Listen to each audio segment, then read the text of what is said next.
On va d'abord parler de la situation en Guadeloupe, situation explosive, comme l'a évidemment évoqué le président de la République. Il y a une réunion en ce moment à Matignon. Jean Castex est en cas contact, elle se fait par visioconférence.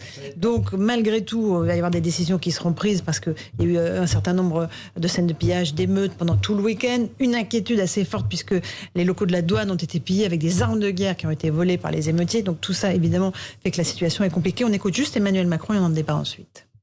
Je veux remercier les Guadeloupéennes et les Guadeloupéens qui ont adhéré progressivement et de plus en plus à la vaccination. Et quand je regarde les chiffres des dernières semaines, il ne faudrait pas qu'une minorité très active fasse mentir ces chiffres. Les Guadeloupéennes et les Guadeloupéens, comme les Martiniquaises, les Martiniquais, les Guyanaises, les Guyanais et l'ensemble de nos ultramarins ont compris que c'était la solution. Notre priorité, c'est de continuer à convaincre que la vaccination est la meilleure protection.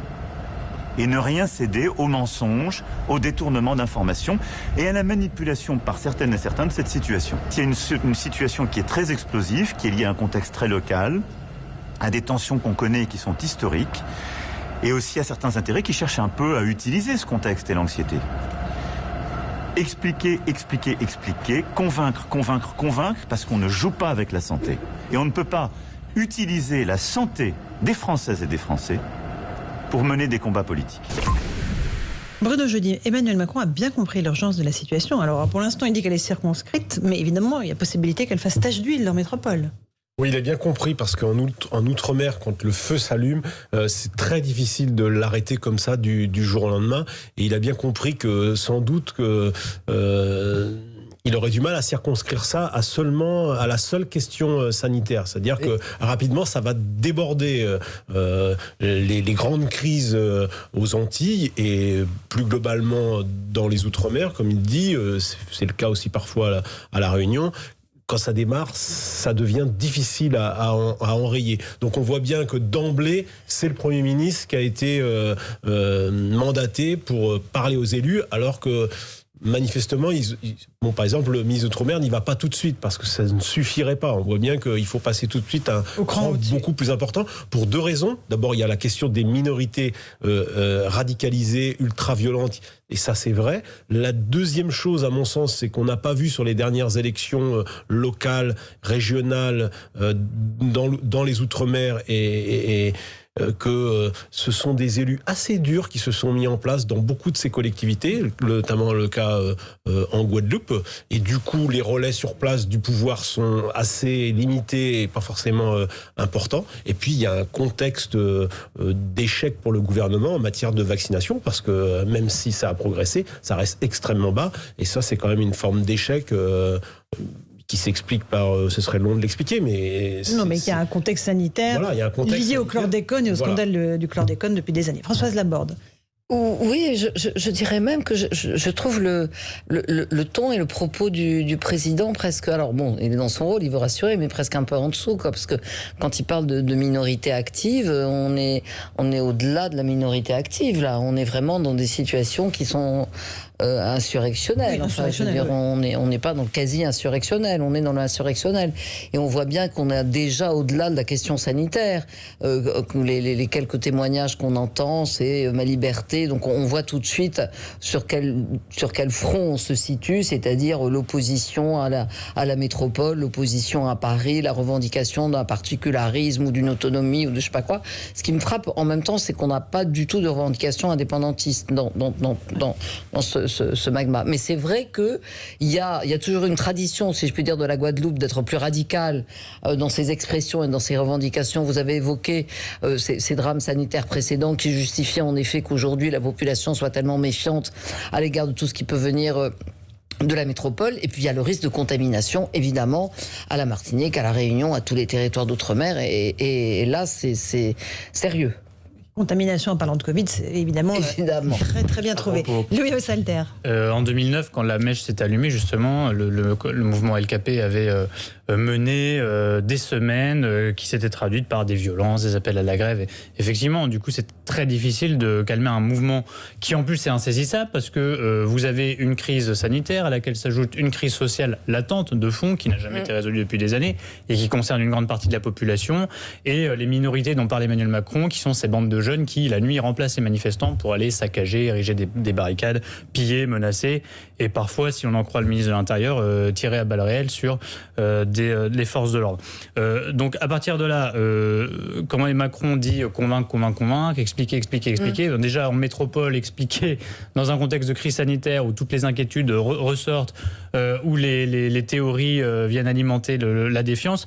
En fait, en Guadeloupe en particulier et dans les Outre-mer en général, c'est défiance x3 souvent, et pas seulement à cause de l'éloignement géographique. C'est aussi l'histoire qui joue, et on voit très bien qu'en Guadeloupe, le ressenti postcolonial se greffe à toute cette toile de fond de crise.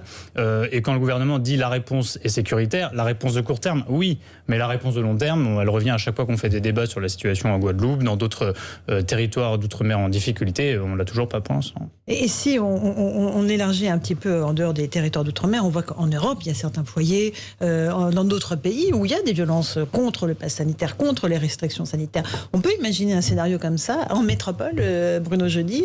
On a vu, encore une fois, Rotterdam, des manifestations, il y en a en Allemagne, tous les pays qui prennent des mesures assez strictes contre leur population ont face à eux des oppositions. Rien, on peut tout envisager. Et en même temps, le pass sanitaire est une décision difficile qui a été prise cet été. On était encore suffisamment loin de la présidentielle pour que tout ne se mélange pas. Il y a eu des manifestations tout l'été. L'exécutif a été pris de court et même surpris par l'ampleur des manifestations qui se sont finalement éteintes petit à petit, même s'il y a encore des gens qui manifestent chaque samedi, mais maintenant c'est résiduel. Les décisions qui n'ont pas été prises en Allemagne, elles le sont maintenant, parce qu'en Allemagne, il y en était en campagne électorale cet été. Et finalement, les mesures difficiles sont prises maintenant. Ils sont moins vaccinés que nous, les Allemands. Les Français, les Espagnols, les Italiens sont plus vaccinés. Ça nous met à l'abri peut-être pour quelques semaines, quelques mois. Mais tout le monde n'est pas vacciné, et si le Covid rattrape tous ceux qui ne sont pas vaccinés, les hôpitaux seront embolisés. Donc oui, on n'est pas à l'abri de non, s'il y a de nouvelles mesures un peu plus dures qui sont prises en France, pour l'instant. Simplement, on va se retrouver dans une situation, cette fois-ci, de campagne présidentielle, et ce sera sans doute difficile de prendre ces mesures. Oui, c'est vrai. La généralisation de la 3e dose, par exemple, on voit bien que même si Emmanuel Macron prépare un peu les esprits à chaque sortie, c'est quand même une décision compliquée et très lourde à prendre dans un climat présidentiel. Françoise Laborde ?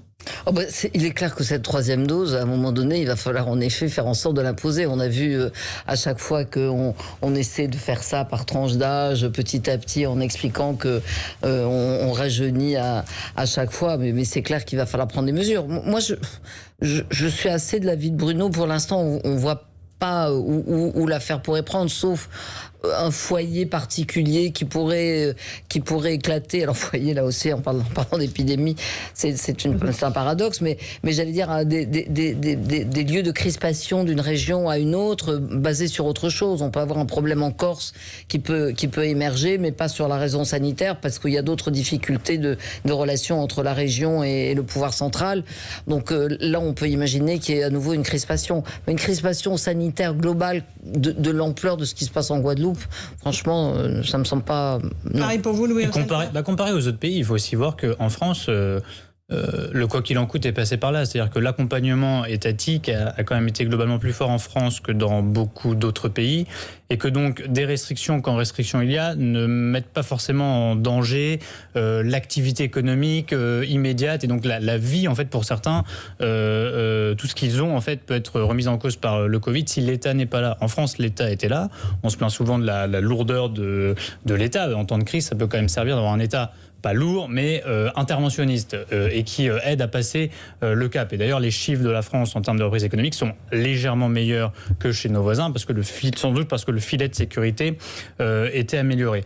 Ensuite, si jamais colère il y a contre des mesures de restriction, contre qui elle se dirige ? Contre le gouvernement, l'État, ou contre les non-vaccinés ? Parce qu'il y aura ça aussi, c'est quand même cette fracture dans la population qui se creuse au fur et à mesure entre des gens non-vaccinés et qui ne veulent toujours pas l'être, et des gens qui vont expliquer que, quand même, il serait temps d'y aller. Avec cet argument qui limite la portée de ce que je viens de dire, c'est que si le vaccin atténue les formes graves, on a bien vu, et c'est confirmé définitivement maintenant, que malheureusement, il n'empêche ni la contamination, ni le fait de... Exactement.